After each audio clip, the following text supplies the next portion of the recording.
todos com a paz do Senhor Jesus. Amém. Fico feliz de estar aqui nesta tarde, juntamente com essa amada igreja. Confesso para todos, não é vergonha confessar, porque a história fala que aquele que confessa alcança a misericórdia. Tem um bom tempo que eu não prego, mas eu vou deixar aqui uma passagem. Justamente a missionária aqui estava louvando o hino, falou sobre deserto, alguma coisa sobre deserto. Todos nós passamos por um deserto. Quando a gente fala de deserto, a gente olha assim, imagina até nos filmes, né, irmão? Deserto, areia, sem água, sem nada. Mas e aquele deserto com água? Nada mais, nada menos que a história de Noé. Muito me chama a atenção essa história. Então vou trazer essa história hoje de uma forma um pouco diferente. Mas Deus sabe o que fazer. Deus coloca a gente no deserto, anuncia a data da saída, a data da entrada e a data da saída. Então abre vossas Bíblias no livro de Gênesis, no seu capítulo 7, no seu versículo 11. Gênesis capítulo 7. está antes de Apocalipse, viu? Já que eu tenho que ir para a escola musical? Gênesis no seu capítulo 7. Bendito seja o nome de Jesus.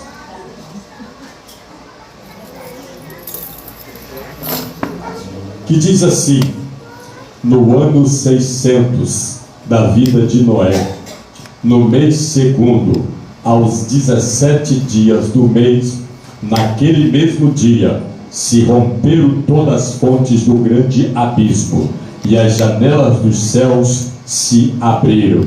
Agora vai para o capítulo 8, no seu versículo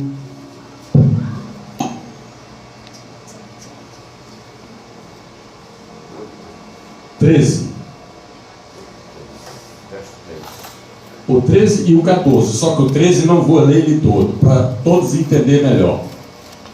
Que diz assim: e aconteceu que, no ano 601, vai para o 14 agora, e no segundo mês, aos 27 dias do mês, a terra estava seca.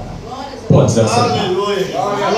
Os irmãos não reparam, estou sem a minha Bíblia, eu não estou vindo de casa, e literalmente, mesmo se eu tivesse trago a minha Bíblia, eu não iria conseguir ela, porque as letras já tá embaçando.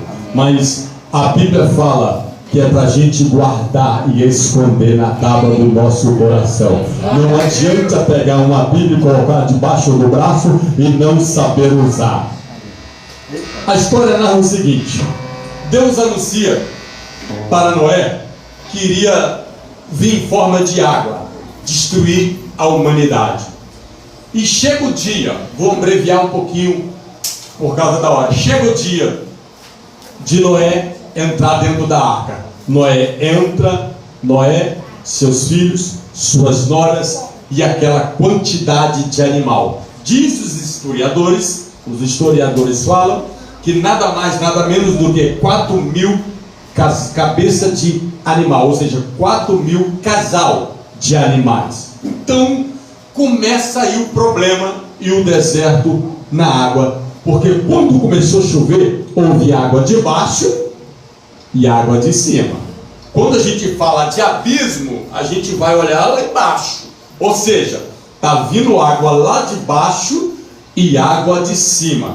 Para quem já andou de navio, sabe que quando está dentro de um navio, até a primeira hora fica tranquilo, mas quando começa a balançar, a pessoa começa a ficar fraca, começa a ficar tonto e quando a pessoa faz isso, automaticamente a pessoa fica fraca. Tá?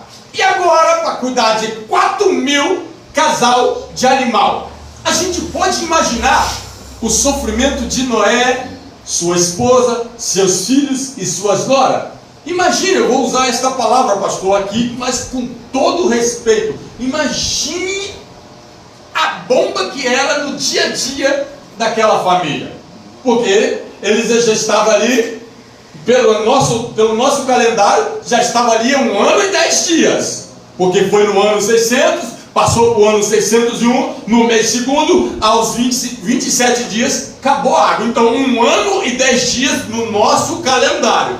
Imagine 1 ano e 10 dias dentro de um navio, vou botar dentro de uma arca, sem poder sair, sem poder fazer nada, a não ser cuidar dos animais, cuidar da sua família. Imagine, pastor Noé, o patriarca fala assim: mulher, hoje é você que vai lá cuidar do animal. Mas a sua companheira já estava fraca também. Ah não, manda Cã.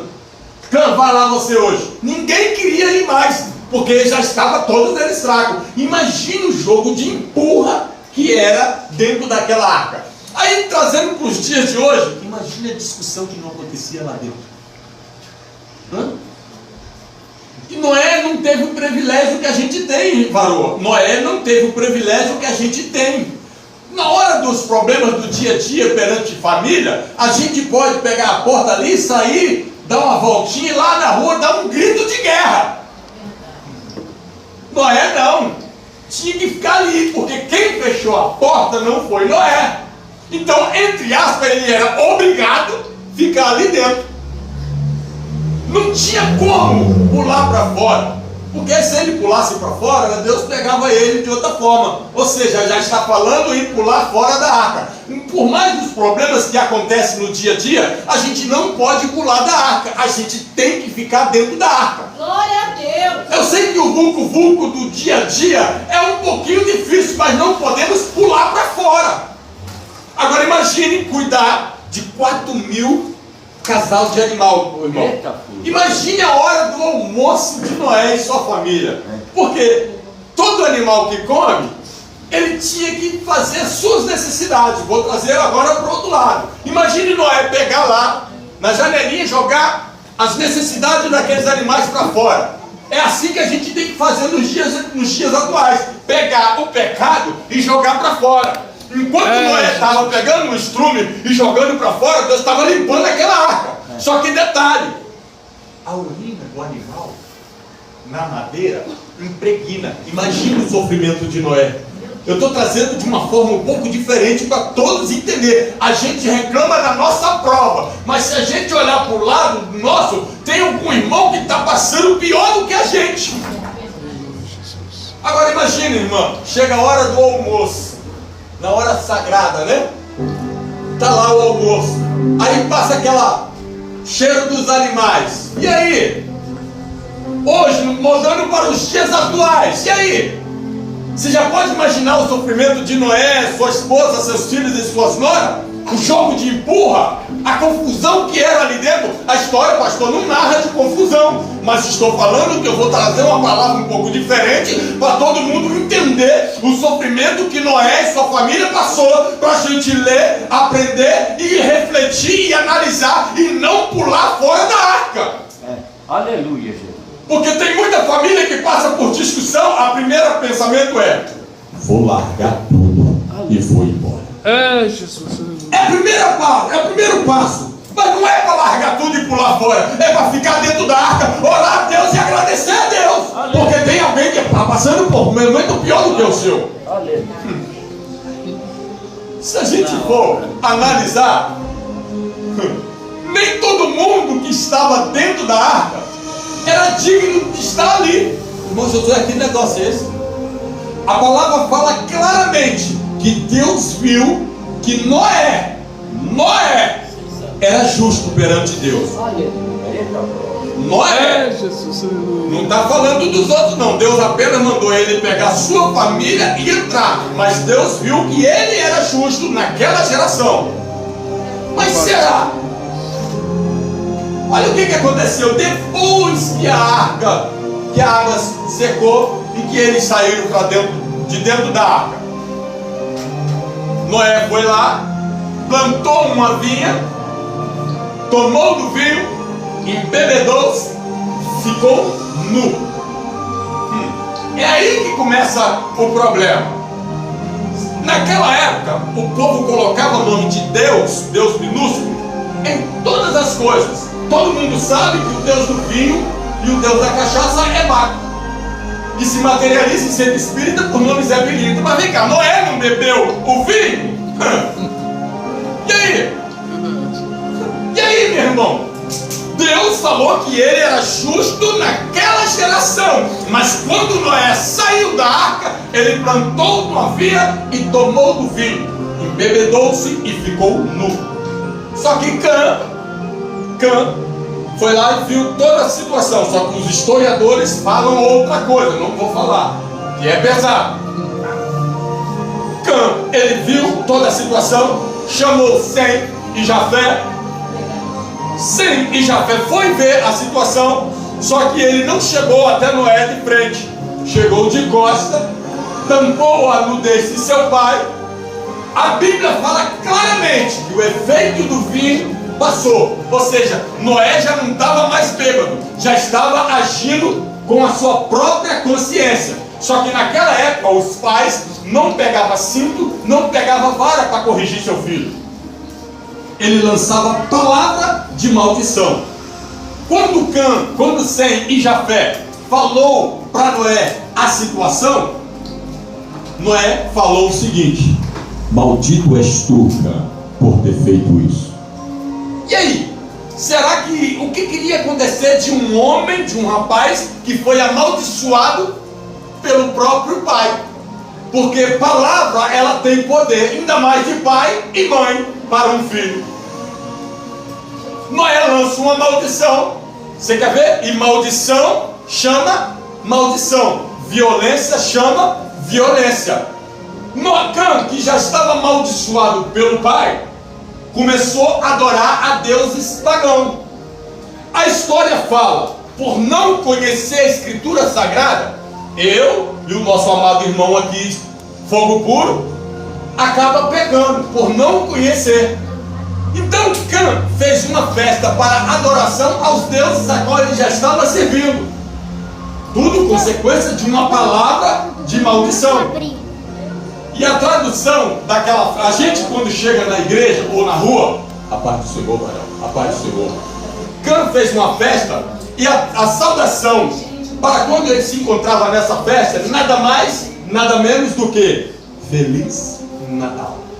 É, Jesus. Por não conhecer a escritura sagrada, a gente acaba adorando a deuses pagãos. Chega dentro das igrejas, a gente cumprimenta o irmão com a paz do Senhor e ao mesmo tempo Feliz Natal, que significa adoração aos deuses pagãos. O pastor chegou aqui e falou claramente: essa palavra é com amor? Tem certeza? É isso mesmo? Ou seja, ou a gente serve a Deus dando a paz do Senhor, ou a gente serve a Deus dizendo Feliz Natal, que significa adoração aos deuses pagãos. Por não conhecer a escritura sagrada, eu e você acaba pecando. Mas só que tem uma coisa: essa palavra tem efeito enquanto você não sabe, mas a partir do momento que você saber e colocar ela em prática, pronto, está exonerado. Então se a partir de hoje você não sabia isso e a partir de agora está sabendo, a saudação somente é a paz do Senhor.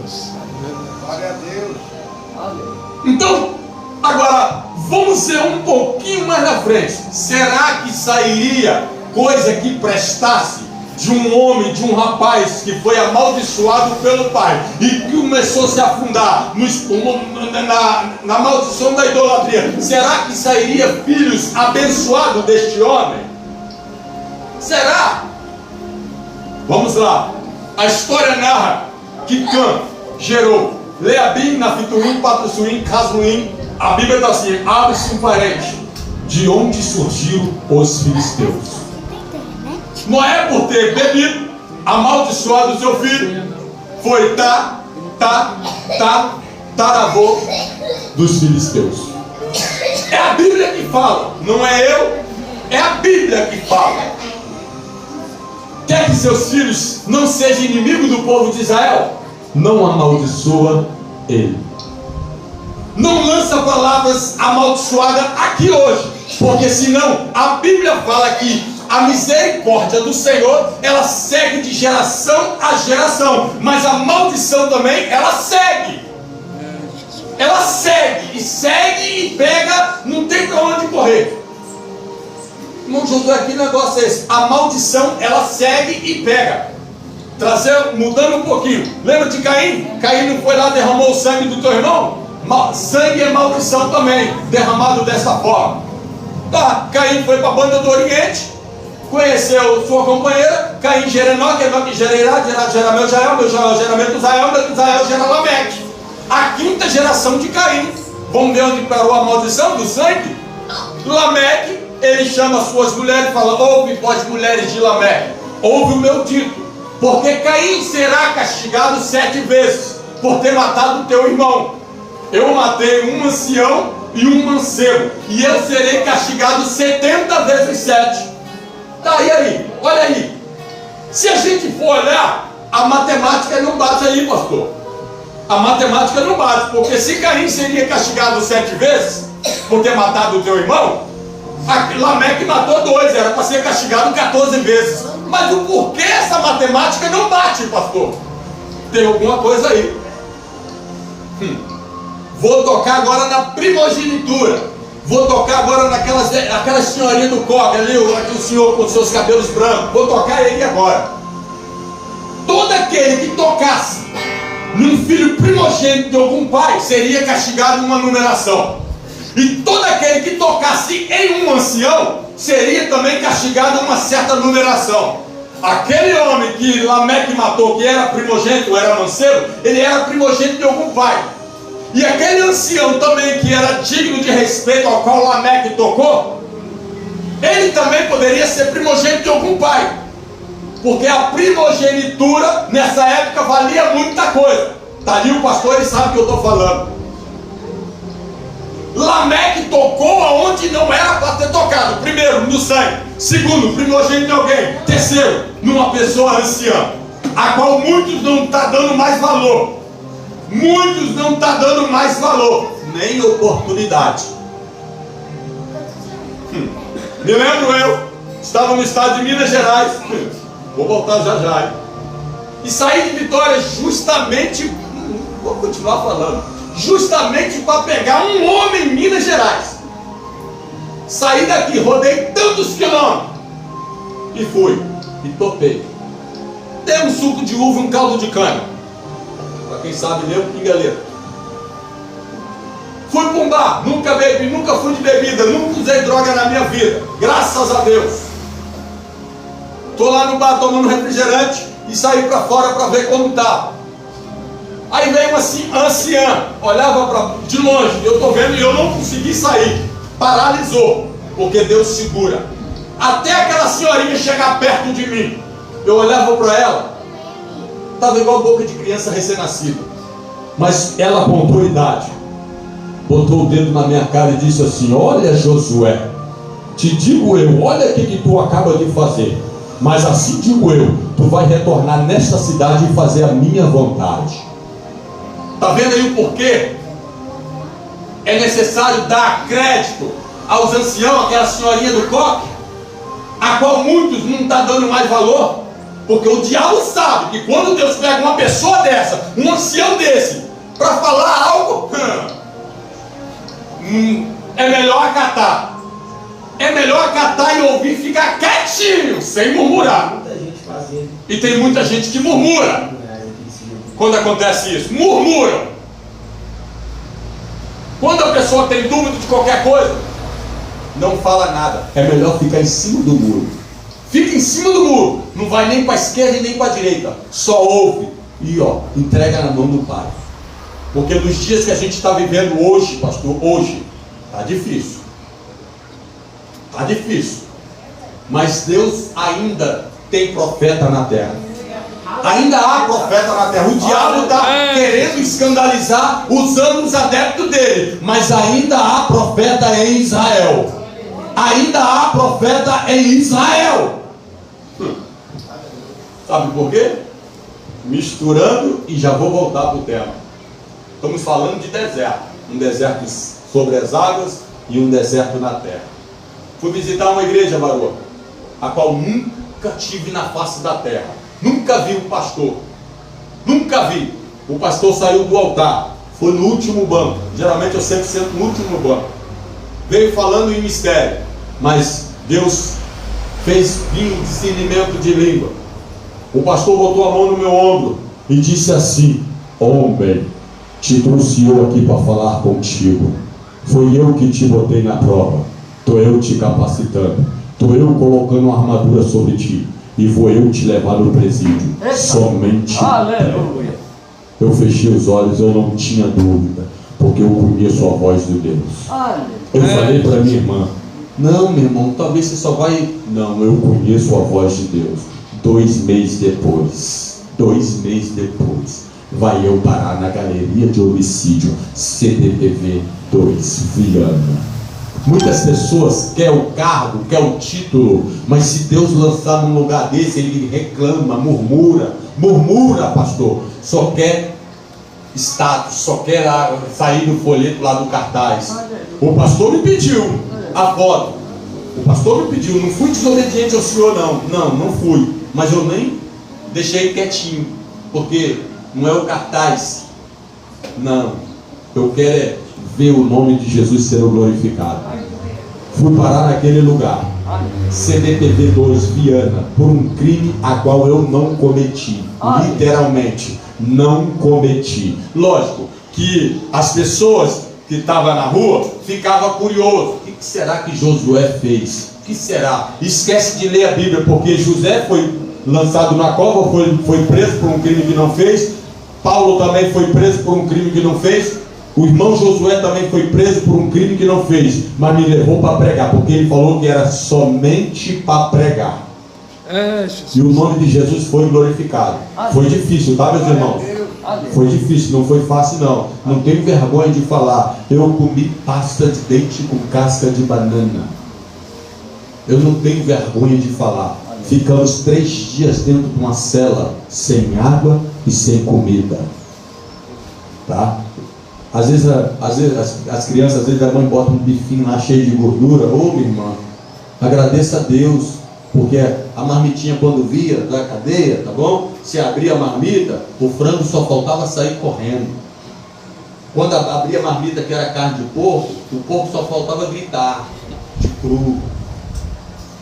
E aí, se Deus te mandar para um lugar desse, não murmura, porque Deus coloca no deserto quem Ele ama. Ele tira também do deserto na hora dele. Na hora dele. Eu falava para os outros, eu profetizava para os outros, e eu murmurei comigo mesmo: Deus, eu profetizo para os outros, e eu estou aqui ainda. Chega um varão perto de mim: varão, olha por mim, eu já não aguento mais, estou preso aqui 2 anos e 4 meses. Aí ele abriu a boca e falou aqui: por um crime a qual eu não fiz. Eu reclamando com Deus: Deus, eu estou aqui 4 meses por um crime que eu não fiz. Este homem está aqui 2 anos e 4 meses e eu estou murmurando. Ele falou assim: irmão, eu já pensei em suicídio, eu já botei o pano lá para fazer a Tereza e para tirar minha vida, eu não aguento mais isso, estou com saudade do meu filho. Quando ele falou isso, eu estava morrendo de saudade do meu filho. Eu respirei fundo. A minha oração, meu amado, foi essa: foi: vou orar, mas do meu jeito. A oração foi essa, pastor: Senhor, este homem está falando para mim que está preso 2 anos e 4 meses por um crime que não fez. Se ele estiver falando a mentira, Senhor, que esses 2 anos e 4 meses vira 5, 6 anos. Mas se ele estiver falando a verdade, Senhor, eu não sei o que o Senhor vai arrumar, mas tira este homem aqui dentro de 3 dias. Jesus. Passou um dia, eu esqueci, meu amado. Passou 2 dias, já não lembrava mais. No 3º dia, quase na hora do jornal, eu só vi ele chutando o chapão, que é a porta de aço. Eu assustei: o que foi? Varão, eu falei para você que não foi eu. Deus ouviu a sua oração, porque cantou o meu alvará de soltura. Eu falei: vai, não volte mais para esse lugar.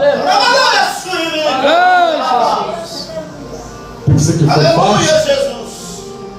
Os policiais, agente penitenciário, vou falar bem claro aqui, agente corrupto, joga a pessoa dentro de uma cela e dá tiro de CS. CS, meu irmão, é como se fosse soda cáustica em pó.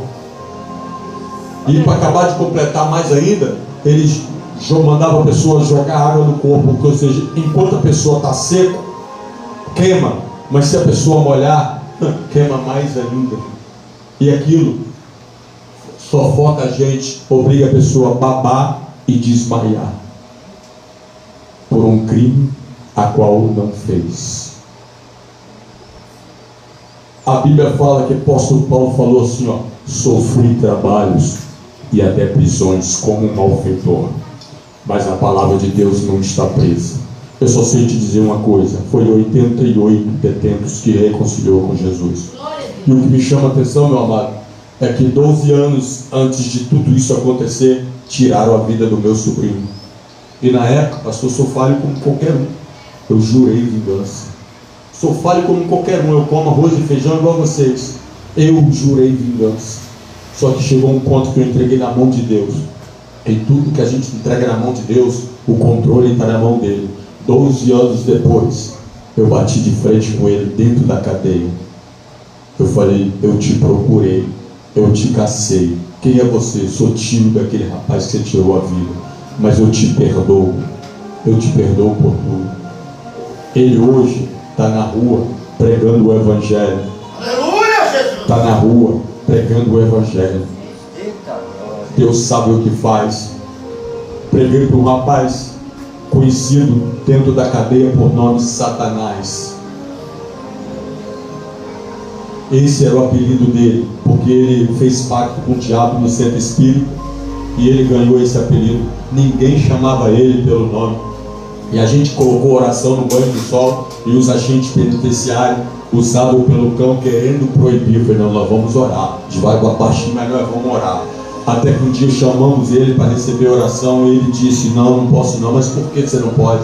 Porque eu pertenço ao bicho lá embaixo. Quem te disse? Você está com fôlego de vida.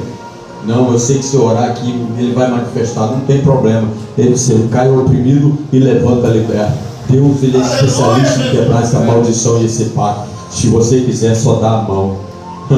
Foi dar a mão, meu irmão. O bicho incorporou nele, olhava para ele, para a bola do olho dele. A bola do olho tinha subido para cima e ele tortou as mãos todinha. Só sei dizer isso: o diabo foi expulso. Ganhamos ele para Jesus também. E na mesma hora, na galeria lá, eu gritei: gente, a Bíblia fala: chamei-te pelo teu nome. O nome dele não é Satanás, o nome dele é Patrick. Então a partir de hoje eu não quero ver ninguém chamando ele pelo apelido. O nome dele é Patrick. Amém, galeria? Todo mundo gritou: pastor, amém. E o nome de Jesus foi glorificado. Aleluia. Mas foi difícil, tá bom? Você ficar dentro de 3 dias numa cela sem água, ficar sem comida, ver pessoa, colega comer. Não se escandaliza não, tá bom? Papel higiênico enrolado com pasta de dente, tá? Não se escandaliza não. Ficar dentro de uma cela com fome. Eu já sou magrinho, corpinho de belga. Eu saí de lá só capa da titela, magro. Mas o nome de Jesus foi glorificado. O nome de Jesus, pastor, foi glorificado. E eu, que abro a boca bem clara e falo: eu não gosto de ladrão. Um dia, pastor, na cela, um ladrão, assaltante de casa lotérica, começou a contar a história para mim, meu amado.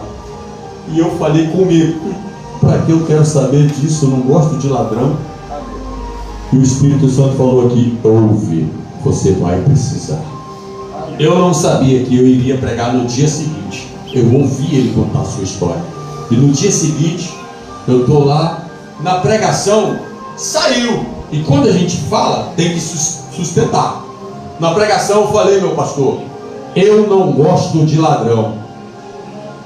Tinha um ladrão lá que ficou olhando para mim com cara feia. Cara feia para mim é fome de orar, fome de jejuar. Da mesma forma que eu prego para bandido, eu prego para polícia. Da mesma forma que eu prego para um desviado, eu prego para um crente, prego para um católico, prego para um macumbeiro. E aí vai. Começou a me olhar com cara feia e cortar a pregação. Eu falei: opa, estou pregando. Depois, se você quiser conversar, estamos no mesmo barco, não tem para onde correr. E ele ficou me olhando com cara feia. E eu estou lá pregando. O rapaz que me contou a história estava lá. Eu falei: você que me contou a história ontem, posso soprar no vento, pode jogar no ventilador? Eu falei: pode. Você falou para mim que foi lá e estudou a casa lotérica. Deu a revolvada, ganhou. Ganhou tanto que você está aqui, né? Aí dei logo uma, devagarzinho. Você foi lá na loja e comprou um celular de última geração. Comprou para sua namorada ou para sua mãe? Sim. Pois então, eu sou ladrão. Eu pego uma faquinha velha, enferrujada, botam na cintura, no ponto de ônibus da sua mãe ou da sua namorada para roubar o telefone que você deu caro, você vai gostar de mim? Não. Pois então, você é um ladrão que não gosta de ladrão. E esse ladrão chegou para o outro ladrão que estava olhando para mim com cara feia, disse assim, com todo respeito, minha irmã: ai de você se você encostar a mão no irmão. A Bíblia fala que quem não é contra mim é por mim. É o que a Bíblia fala: quem não é contra mim é por mim. E o nome de Jesus foi glorificado. Ele aceitou Jesus também. Glória a Deus. Glória a Deus. Eita, glória a Deus. A gente tem que ser ousado com ousadia e ser abusado também. Porque o mundo usa aí de abuso. E por que a gente não pode? A gente, quando ele sai do lamaçal do pecado, não foi para ser calça curta ou calça frouxa, não. Tem que honrar o que fala e sustentar. É aquilo, é aquilo. E Deus é tão bom, pastor, que Deus me tira do bairro da Penha e fui morar logo aonde? Cariacica, de frente com o centro de Macumba. Oh, maravilha! Eu amei isso. Fui morar de frente a ele. Pergunta aí, tá aberto? Tá aberto. Fechou. Tentaram reabrir. Tá aberto? Fechado. Ele começou a querer fazer a propaganda dele. Ah, vizinho, boa tarde. Quer dizer, você não escandaliza não, que muito carro. Tá, é normal o fluxo de trânsito. Não, porque eu sou pai de santo. Ele é pai de Jesus. Jesus é santo. Ó, vê aí que as entidades estão mentindo para você. Ele entrou para dentro, tufou a cara e ficou 3 meses. Eu não tenho pressa. Ficou 3 meses. Depois do dia eu indo de gravatinha, igual o senhor assim, indo para a igreja. Ele estava fazendo a festa lá do pai. Peguei um trem gostoso, tá? Peguei um, fui abusado. Vou dar outro, comi, e ele entrou para dentro. Chamei ele, disse: ai, está ocupado. Fala com ele que o profeta vai para a casa de Deus com barriguinha cheia da glória a Deus misturado com aleluia. Eita, glória. Aleluia. Ele foi abusado em dizer que aquilo ali era oferecido à entidade tal. Eu falei: quero saber se for oferecido à entidade, eu quero saber quem vai comer o profeta, rapaz. E ó, fui de barriguinha cheia. Mas sabe por que isso, minha irmã? Porque lá atrás, na juventude, não tem vergonha de falar isso não. O vovô na roça, tudo que o vovô na roça é longe, né? Assim, varão? Na roça é tudo longe. E o vovô falou assim: meu filho, vai lá cortar madeira para fazer arco da peneira. Isso era 11 horas. Tá bom, vovô, agora. Não, vai depois não, vou agora. E fui. Até chegar lá na mata, até descer, já tarde. Quando eu chego na mata, tinha uma senhora lá fazendo uns negócios na mata. E eu, minha barriga com fome. Deus sabe o que faz, né, meu? A irmã já pegou a ceia ali já. Eu com uma fome danada. E eu, para carregar aquelas madeiras ali, a tremedeira na perna, eu novo. Eu nunca tive medo desses negócios. Aí eu tô lá quietinho, ela acendeu a vela lá, acendeu aqueles negócios lá, fez lá a reza brava dela lá e foi embora. Eu cheguei, tá lá as velas acesas, a farofa lá, sai daqui, capeta, a farofa é minha. Por que não me levou, rapaz? A gente não tem que ter medo disso não, mas nós estamos vivendo uma geração, pastor, crente que passa na frente do cemitério, só falta fazer sinal de cruz. Tem crente que tem medo de dormir até no quarto com a lâmpada apagada. Isso é falta de oração, falta de presença de Deus. Porque se tivesse a presença de Deus mesmo, anda, cabeça erguida, qualquer lugar, qualquer buraco, qualquer crosta, não importa onde. A pessoa que tem Deus, ele anda em qualquer lugar. Amém? Amém. Então que Deus possa abençoar poderosamente. E eu quero dizer para os irmãos que aqui, duas missionárias, que ela não está aqui hoje. A irmã Isa, missionária Isa, e a missionária Rosângela, que está fazendo a obra em outro local também, né? Fazendo a obra aqui, elas estão fazendo a obra lá. Como o pastor falou aqui, eu te amo, tal. Irmãs, em Cristo Jesus, ó, eu também te amo. Em Cristo Jesus, um abraço. Que Deus possa abençoar vocês aí. Agradeço a oportunidade.